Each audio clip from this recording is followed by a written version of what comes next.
The stellar Concordium's grand chamber stretched endlessly, a marvel of alien design that seemed to defy the laws of nature. The walls shimmered with an iridescent glow, shifting colors like the surface of an oil-slicked sea. Towering spires of crystalline material spiraled upward, their tips vanishing into a haze of light that pulsed faintly, as if the very structure was alive and breathing.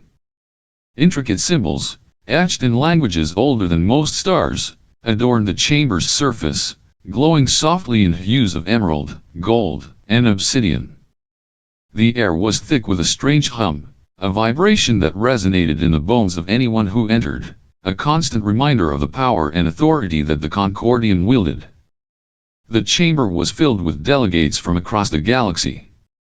Each species was unique, their forms a testament to the vast diversity of life that the universe harbored. Some floated in nutrient-filled pods, their gelatinous bodies glowing faintly as they communicated in bursts of telepathic pulses. Others stood tall and imposing, their exoskeletons gleaming under the chamber's ethereal light. A few were almost invisible, their forms flickering in and out of sight like shadows caught between dimensions. The air buzzed with a cacophony of sounds, clicks, hums, and whispers in 1,000 alien tongues. It was a symphony of dominance, each voice vying for attention, each presence a declaration of power. At the center of this grand assembly stood the Concordium's high podium, a massive construct of translucent glass that seemed to hover above the chamber floor. Behind it loomed the figure of Arcanus Prime, the Concordium's most senior delegate. His form was humanoid yet alien, his elongated limbs and glowing emerald eyes radiating an aura of superiority. He stood motionless, his gaze sweeping over the room like a predator surveying its prey. The silence he commanded was absolute, a silence born not of respect, but of fear. For centuries, the stellar Concordium had ruled the galaxy with an iron grip cloaked in the guise of order. They called themselves the Guardians of Peace, the protectors of civilization, but their actions told a different story. Beneath their shimmering facade of unity lay a system built on exploitation and control. Planets were stripped of their resources, their people reduced to pawns in the Concordium's endless game of dominance.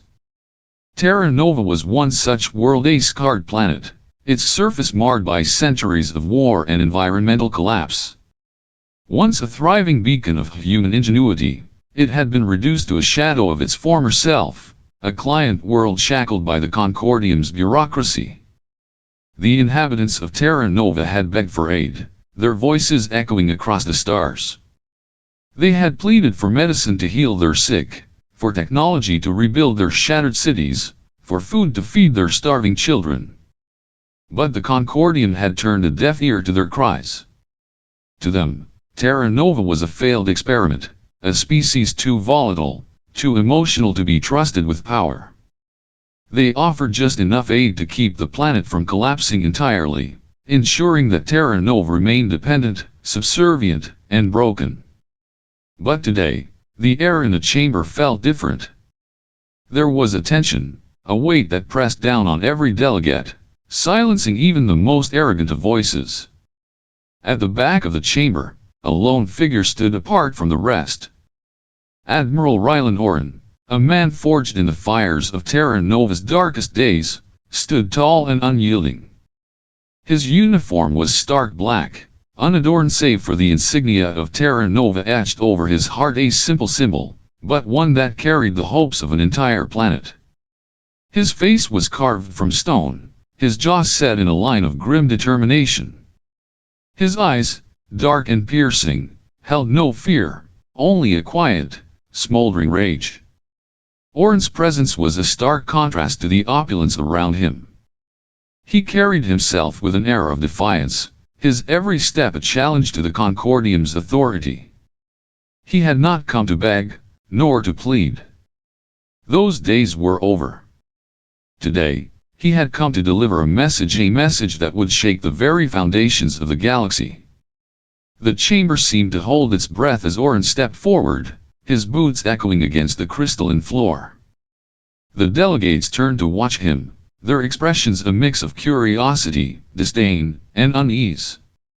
Here was a man from a world they had dismissed as insignificant, standing in the heart of their power with a confidence that bordered on defiance.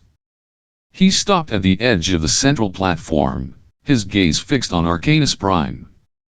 The silence was deafening, a void that seemed to stretch on forever. And then, Orin spoke, his voice low and steady, yet carrying the weight of centuries of pain and injustice. Terra Nova will no longer beg, he said, his words cutting through the air like a blade. You ignored our pleas. You mocked our suffering. You exploited our pain. But today, we stand as equals. And you will listen. The chamber erupted into chaos. Delegates shouted in their native tongues, their voices overlapping in a cacophony of outrage and disbelief. Arcanus Prime raised a hand, and the noise subsided, though the tension in the air remained palpable. He leaned forward, his glowing eyes narrowing as he regarded Orin with a mixture of contempt and curiosity. And what, Arcanus Prime said, his voice smooth and laced with condescension, does Terra Nova have to offer that warrants our attention? Orin's lips curled into a faint smile, one devoid of humor. He tapped a device on his wrist, and the chamber's central display flickered to life. The delegates turned to look, their expressions shifting from confusion to shock as the image came into focus. Above the Concordium's capital planet, 5 massive objects hung in the void.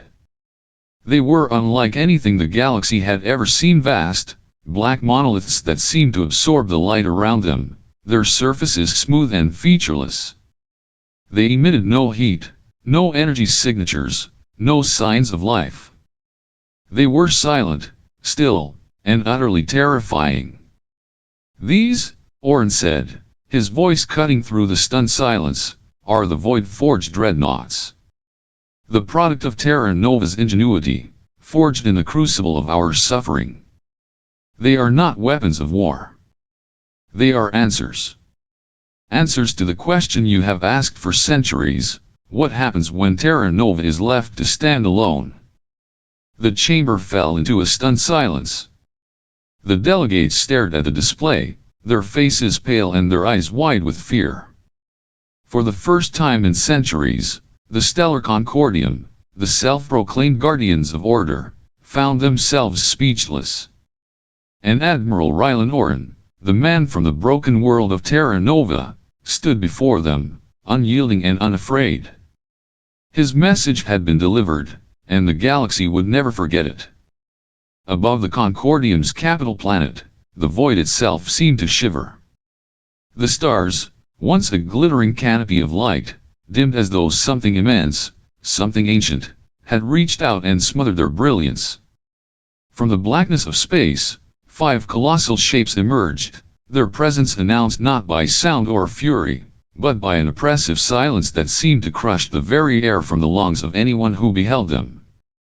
These were the void-forged dreadnoughts, monuments to humanity's pain, forged in the crucible of Terra Nova's despair. The ships were unlike anything the galaxy had ever seen. They did not gleam or shimmer like the vessels of the Concordium, nor bristle with visible weapons or defenses.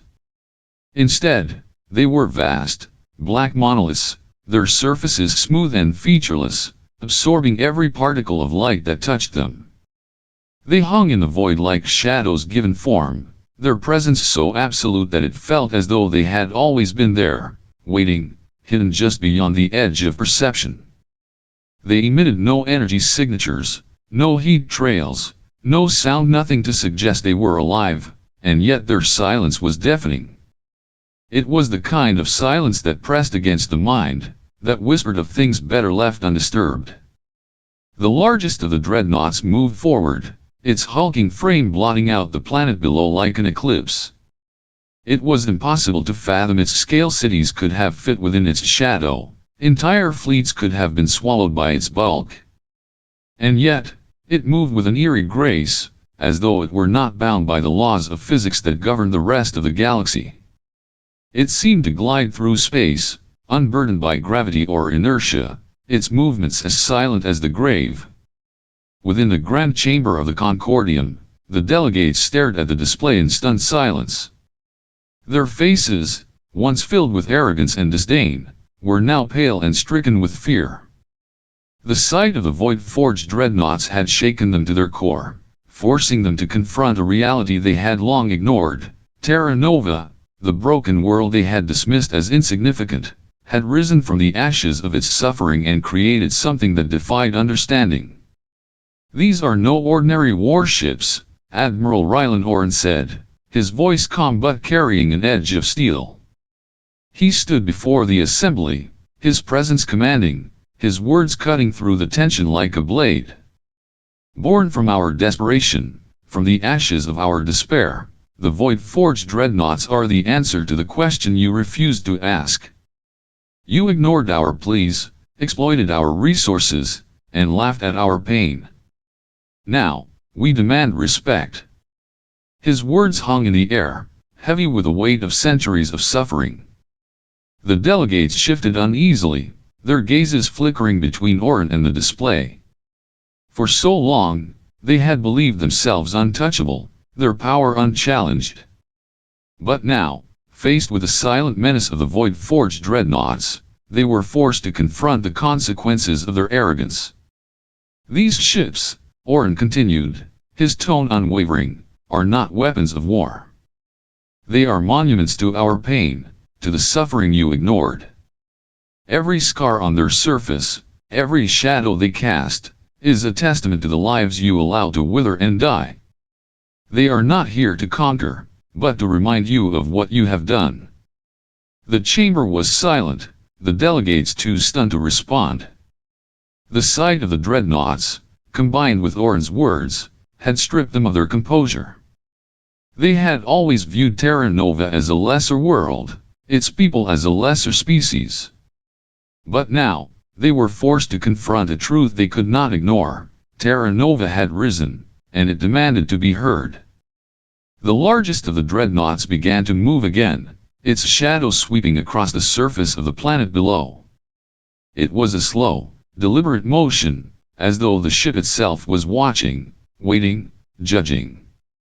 The delegates could feel its presence, a weight that pressed down on them, suffocating and inescapable. It was not just a ship, it was a statement, a declaration of defiance that could not be ignored. Oren's gaze swept across the assembly, his eyes dark and unyielding. "You think yourselves gods," he said, his voice low but filled with quiet fury. "You sit in your towers of glass and light, passing judgment on the rest of us, deciding who is worthy of your aid and who is not. But you are no gods. You are cowards, hiding behind your bureaucracy and your lies. And now, the galaxy will see you for what you truly are." The delegates flinched at his words, their fear palpable. For so long, they had believed themselves untouchable, their power absolute. But now, faced with the silent menace of the void-forged dreadnoughts, they could no longer cling to that illusion.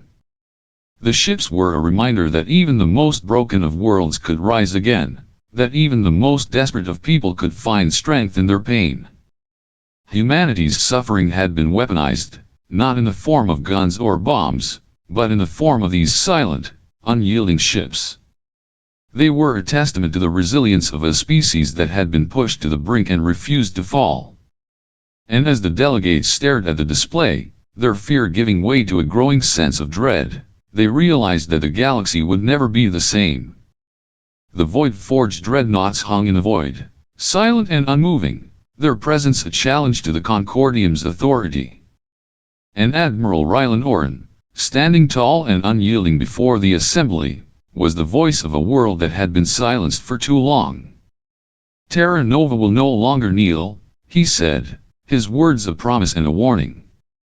"We will no longer beg for scraps from your table. We have risen, and we will be heard. The galaxy will remember this day not as the day Terra Nova begged for mercy, but as the day we demanded respect." And with that, the silence returned, heavier than ever. The void-forged dreadnoughts loomed above the planet, their shadows stretching across the stars, a reminder of the power of a species that had been underestimated for far too long. The grand chamber of the stellar Concordium, once a sanctuary of unshakable authority and order, had descended into chaos.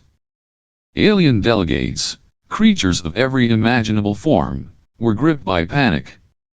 Their voices overlapped in a cacophony of fierce, some clicking, others hissing, their frantic gestures betraying their terror.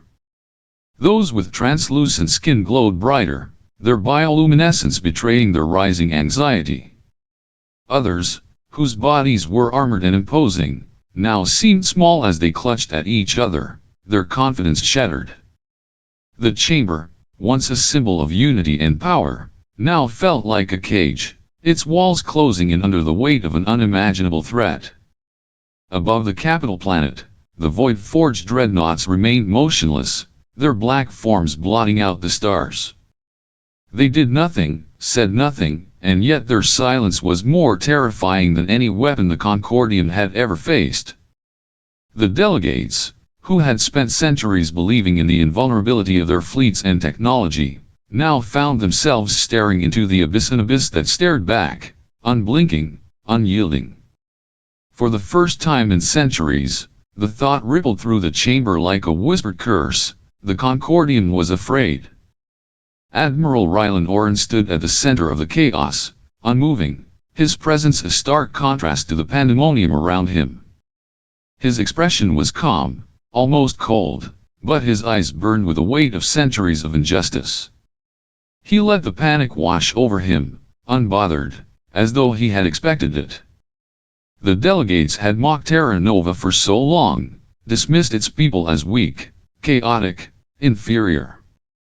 And now, that same chaos had turned its gaze upon them, and they could not bear it. One of the delegates, a towering figure with crystalline limbs that refracted the chamber's light, rose from its seat, its voice trembling as it addressed Oren. This is madness," it cried, its tone a mixture of disbelief and desperation. "You cannot threaten the Concordium. Our fleets will." Oren raised a hand, and the delegate fell silent, its words dying in its throat. The Admiral's voice, calm and steady, cut through the noise like a blade. "Your fleets," he said, his tone laced with quiet derision. "Your fleets are relics. Your technology, obsolete. You've spent centuries growing fat on the suffering of others, convinced of your own superiority. But now, you see the truth. Terra Nova has surpassed you. And we no longer ask for your mercy." The chamber fell into a tense silence, the delegates frozen as Oren's words sank in. He turned his gaze toward Arcanus Prime, the Concordium's senior delegate, whose glowing emerald eyes now flickered with uncertainty. "You think we came here to threaten you?" Oren continued. "No, a threat implies you have a choice. This is not a threat. It is a fact." As if to punctuate his words, Oren tapped a small device on his wrist. The central display in the chamber flickered, and a new image appeared.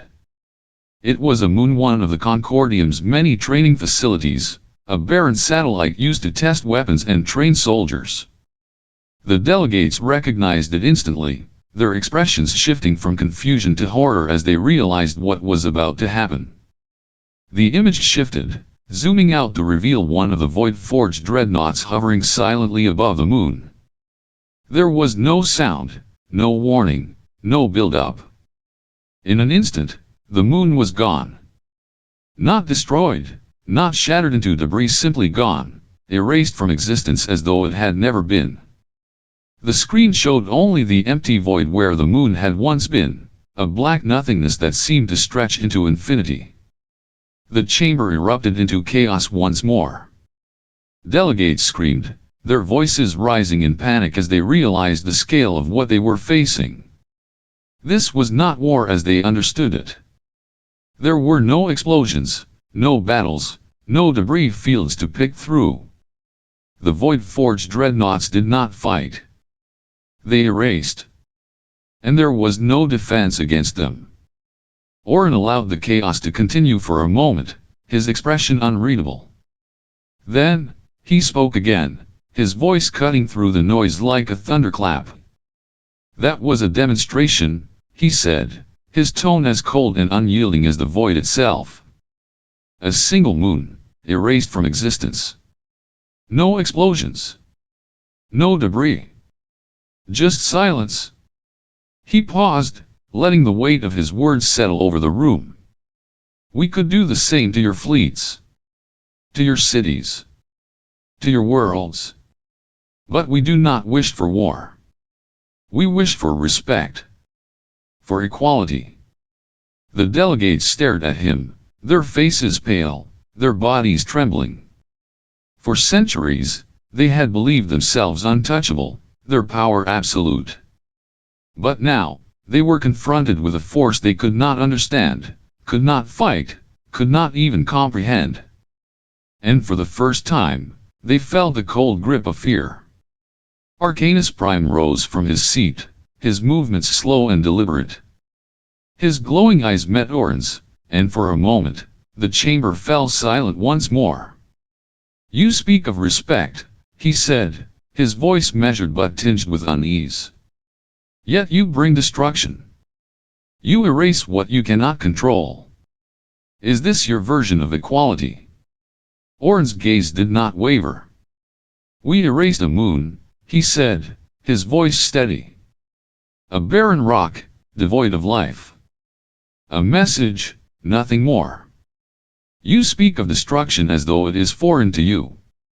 But how many worlds have you stripped of resources? How many species have you left to wither and die? You call us destructive, but we learned it from you." The words hung in the air, heavy with accusation. The delegates shifted uncomfortably, their guilt written across their faces. They had always justified their actions as necessary for the greater good, but now, confronted with the consequences of their exploitation, they could no longer deny the truth. Oren stepped forward, his presence commanding, his voice unwavering. "Terra Nova will no longer kneel," he said, his words a declaration, a promise, a warning.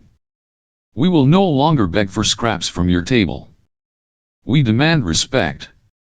We demand equality. And we will have it." The chamber fell silent once more, the delegates too stunned to respond. Above the capital planet, the void-forged dreadnoughts hung in the void, their presence a silent reminder of humanity's resilience, of its capacity to rise from the ashes of despair and forge something new, something terrifying. And as the delegates stared at the display, their fear giving way to a growing sense of dread, they realized that the galaxy would never be the same. Terra Nova had risen, and it was no longer asking for permission to stand among the stars. It was demanding its place, and the Concordian had no choice but to listen. In the cold, unfeeling expanse of space, the Concordium unleashed their final act of desperation. The Starbreaker Protocol, a weapon of unspeakable power, was launched, its target clear, the heart of Solaris Nexus's sun. A weapon designed not for battle, but for annihilation, it was a harbinger of doom, capable of collapsing a star into nothingness. If it succeeded, Terra Nova and its billions of lives would be consumed in an inferno of cosmic destruction. The light of their sun would dim, and their world would become a frozen graveyard drifting in the void. The weapon itself was a thing of nightmarish beauty.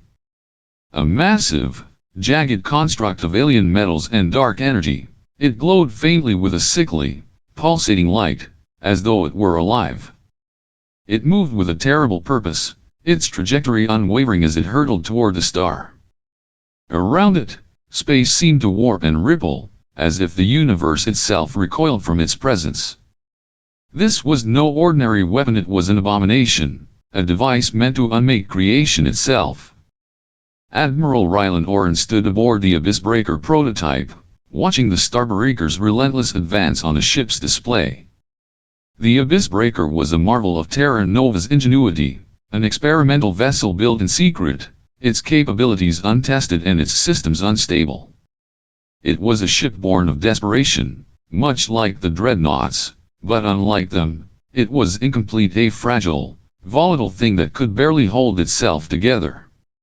And yet, it was Terra Nova's only hope. Orin's face was calm, but his eyes betrayed the storm within him.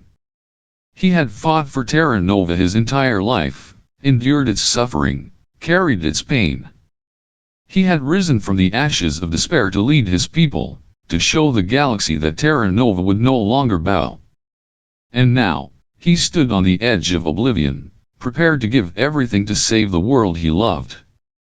The Concordian has chosen death over humility, Orin said, his voice steady despite the weight of his words. His message was broadcast across Terra Nova, across the galaxy, reaching the ears of allies and enemies alike. They would rather destroy a star than admit their crimes. But Terra Nova will not die a victim. We will stand, we will fight, and we will endure. As the Abyss Breaker sped toward the Starbreaker, the ship groaned and shuddered, its unstable core straining against the forces tearing at it. Sparks flew from the consoles, and the hull trembled as if the ship itself understood the gravity of its mission. The crew, handpicked by Orin for their courage and loyalty, worked tirelessly to keep the vessel together. Their faces were pale, their hands shaking, but they did not falter. They knew the stakes. They knew what was at risk.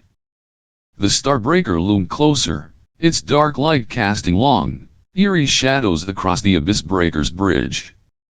Orin could feel its presence, a cold, malevolent force that seemed to press against his mind, whispering of despair and futility. But he refused to listen.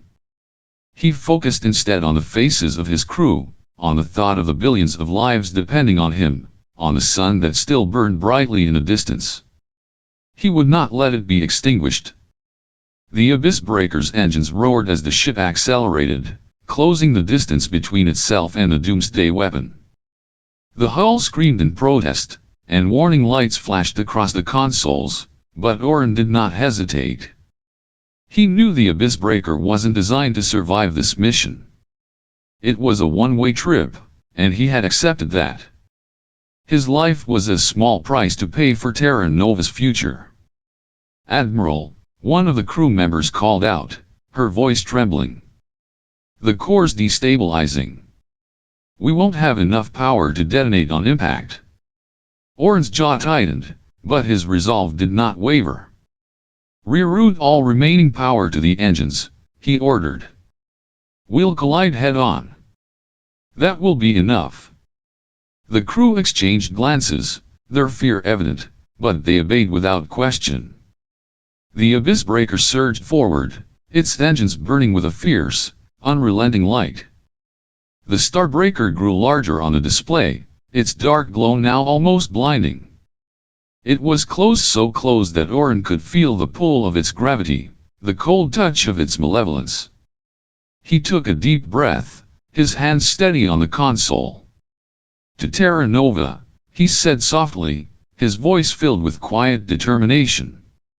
"May we rise from the ashes."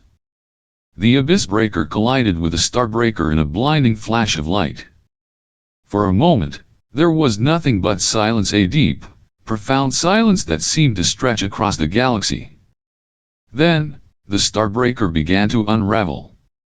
Its dark glow flickered and dimmed, and the ripples in space around it smoothed out as its core collapsed in on itself. The weapon was gone, erased by the Abyss Breaker's sacrifice. The Solaris Nexus sun remained, its light undiminished, its warmth still reaching Terra Nova. The planet, and the billions of lives upon it, had been saved. But Admiral Rylan Orin was gone, his ship consumed in the collision, his name now etched into the stars. Across Terra Nova, and throughout the galaxy, his final message echoed: "Terra Nova will not die a victim. We will stand, we will fight, and we will endure." His words became a rallying cry, a beacon of hope for the oppressed, a symbol of defiance against tyranny. Orin's sacrifice was not just an act of heroism, it was a declaration that Terra Nova would never again be silenced, never again be broken. And as the light of the Solaris Nexus sun bathed the planet in its warm glow, the people of Terra Nova looked to the skies, their hearts heavy with grief but burning with determination. They would honor Orin's sacrifice, not with tears, but with action. They would rise, stronger than ever, and they would ensure that his legacy endured. Above them, the void seemed quieter, almost reverent. The stars shimmered faintly, as if paying tribute to the man who had given everything to protect his world. And though Rylan Orin was gone, his spirit remained a fire that would burn in the hearts of Terra Nova's people for generations to come. The galaxy trembled in the wake of Admiral Orin's sacrifice. The destruction of the Starbreaker weapon and the survival of Terra Nova sent shockwaves through the Concordium's vast empire, shattering the fragile illusion of control it had maintained for centuries. Across countless worlds, the people once cowed into submission began to rise.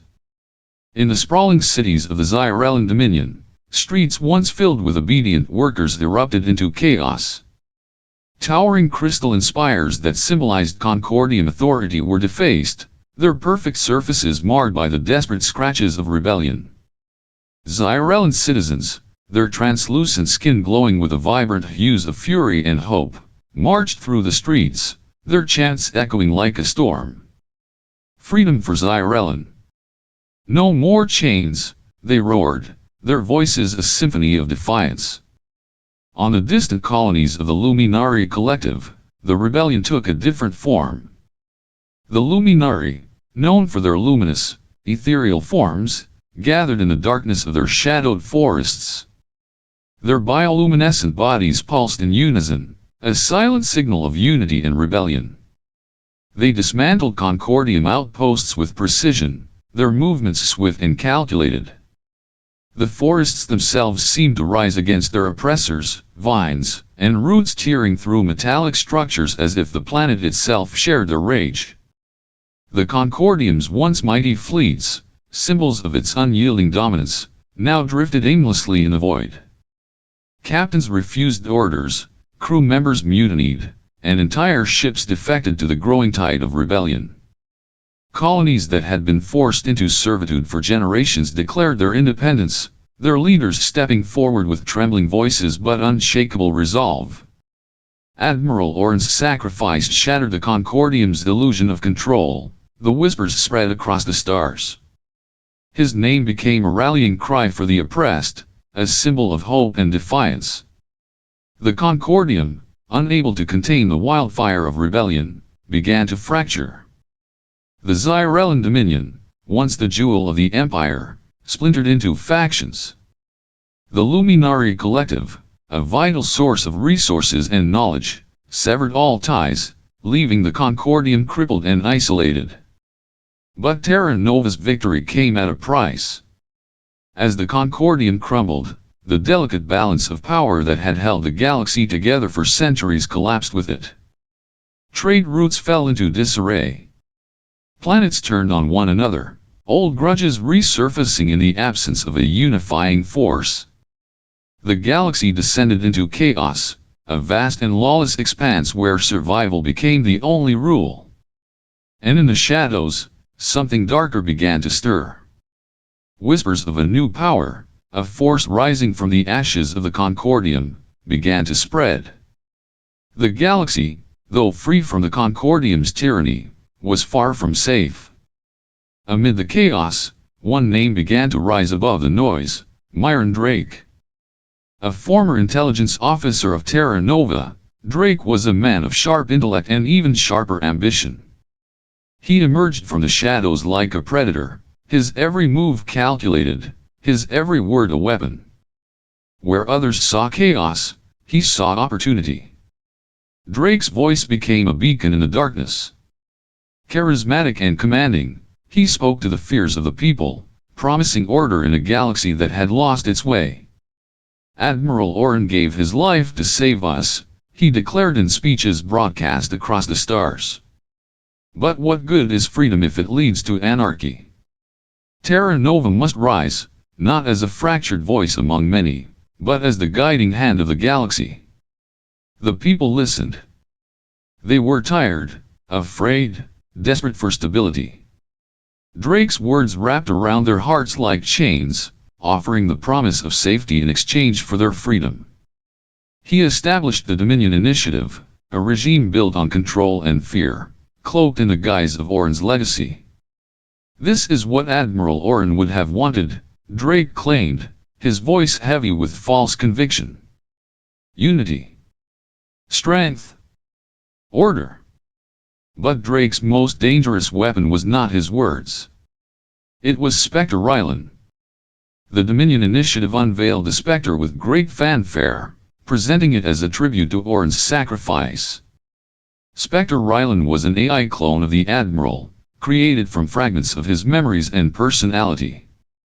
At first glance, it was a perfect replica of Orin's face, his voice, his calm, commanding presence. But something was missing. The warmth in Orin's eyes, the fire of his compassion, was gone. Spectre Rylan was cold, calculating, and devoid of empathy.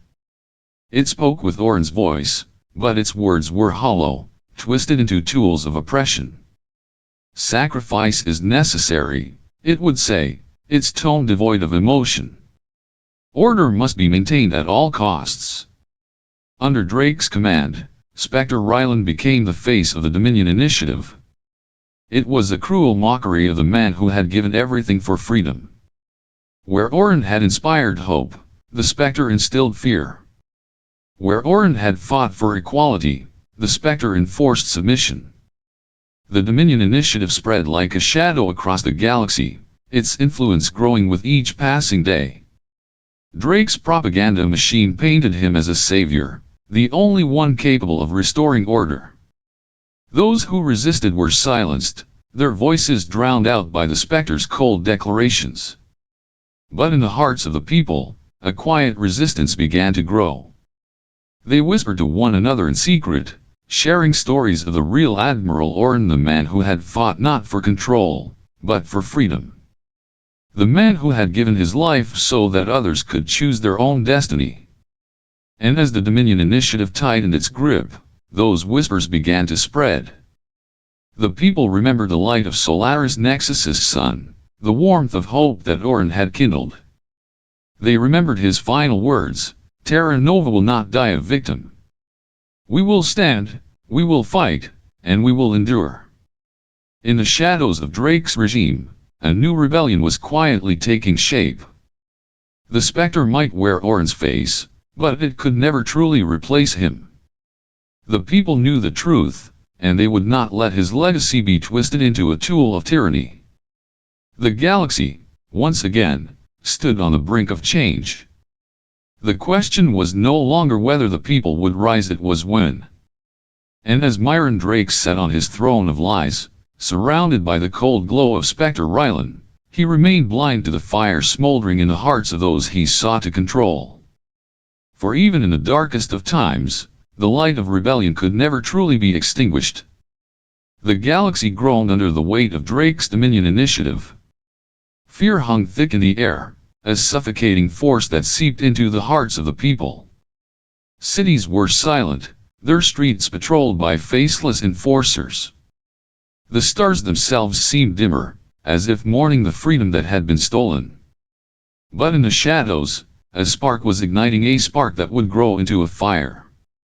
Commander Kale Varen, once Admiral Orin's most trusted ally, could not stand idly by as Orin's legacy was twisted into a weapon of oppression. Where others saw despair, Kale saw purpose. He gathered those who still believed in the ideals Orin had died for: freedom, truth, and the right to choose one's own destiny.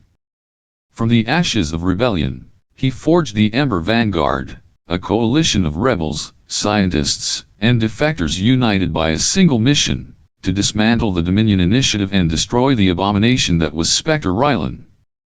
The Ember Vanguard operated in secrecy, their movements like whispers in the dark. Hidden bases were carved into asteroid fields and forgotten moons. There, Scientists worked tirelessly to uncover the secrets of Drake's cloning technology, while defectors brought intelligence from within the Dominion.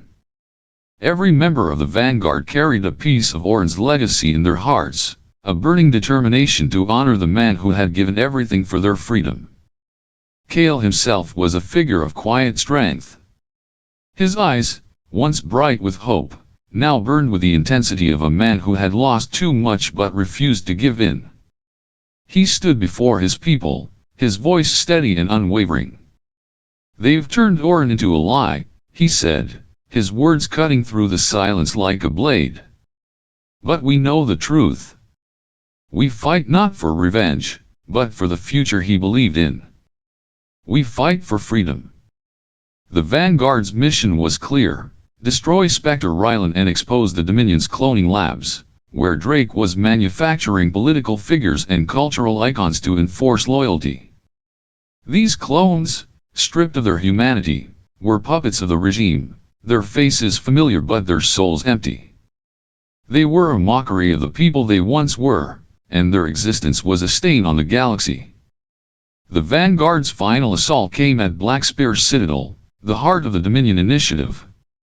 The Citadel was a fortress of obsidian and steel, its jagged spires reaching into the blackened sky like claws. It pulsed with an unnatural energy, its walls alive with the hum of machinery and the whispers of Spectre Rylan's voice, which echoed endlessly through the halls. The Vanguard infiltrated the Citadel under the cover of darkness. Every step was a battle against the overwhelming presence of the Spectre, whose cold, calculating mind seemed to anticipate their every move. The air inside was heavy, charged with the weight of countless lives lost to the Dominion's tyranny. As they reached the core of the Citadel, they found Spectre Rylan, a towering holographic figure surrounded by a web of glowing data streams. Its eyes, once Orin's, now burned with an icy light, devoid of the compassion that had defined the man. "You cannot win," it intoned, its voice a hollow echo of Orin's. "Order will prevail. Chaos will be extinguished." Kale stepped forward, his hand trembling as he faced the Spectre. "You're not Orin," he said, his voice filled with both anger and sorrow. "You're a shadow, a lie. And today, that lie ends." The battle that followed was fierce and desperate. The Vanguard fought not just against the Spectre's defenses, but against the weight of their own fears and doubts. But they pressed on, their determination fueled by the memory of Orin and the hope of a free galaxy. Finally, with a surge of energy, the Spectre's core was destroyed. The holographic figure flickered and faded, its final words dissolving into static. The Citadel began to collapse around them, its machinery failing as the Dominion Initiative's propaganda machine was dismantled. As the Vanguard emerged from the ruins, the galaxy seemed to breathe again. The voice of fear was silenced, and in its place came the whispers of hope. With Spectre Rylan destroyed and Myron Drake captured, the Dominion Initiative crumbled. The galaxy, though scarred by years of oppression, began to heal. On Terra Nova, the people emerged from the shadows, their faces lifted to the light of their sun, which now seemed to shine brighter than ever. The Ember Vanguard, true to their promise, ensured that power returned to the people. There would be no new dictator, no single voice to command the galaxy. Instead, Terra Nova became a beacon of democracy, a symbol of what could be achieved when people stood together. In the heart of the capital, the TNS Resolute, Orin's flagship, was retired and transformed into a monument. Its hull, once a weapon of war, now stood as a testament to the sacrifices made for freedom. People from across the galaxy came to see it, to walk its halls and hear the stories of those who had fought and died for a better future. Nearby, a memorial was erected for Admiral Orin. It was simple yet powerful, a statue of the man, not as a warrior, but as a leader. His hand was outstretched, as if reaching for the stars, his face etched with a quiet determination that had defined him. Beneath the statue, his final words were inscribed. *Don't protect the myth. protect the truth. Asterisk. These words became a guiding principle for the people of Terra Nova. They remembered Orin not as a god or a hero, but as a man who had made mistakes, who had struggled, but who had never stopped fighting for what he believed in. As the years passed, Terra Nova rebuilt. The scars of war remained, but they were a reminder of the cost of freedom. The people honored Orin's legacy not by idolizing him, but by living the values he had fought for. And so, the galaxy entered a new dawn. The light of hope, kindled by Orin and carried forward by the Ember Vanguard, burned brightly once more. The stars, silent witnesses to the struggles of countless generations, watched as the people of Terra Nova stood tall, their voices united in a song of freedom. Admiral Orin's name echoed across the cosmos not as a legend, but as a reminder that even in the darkest of times, the truth could never be silenced.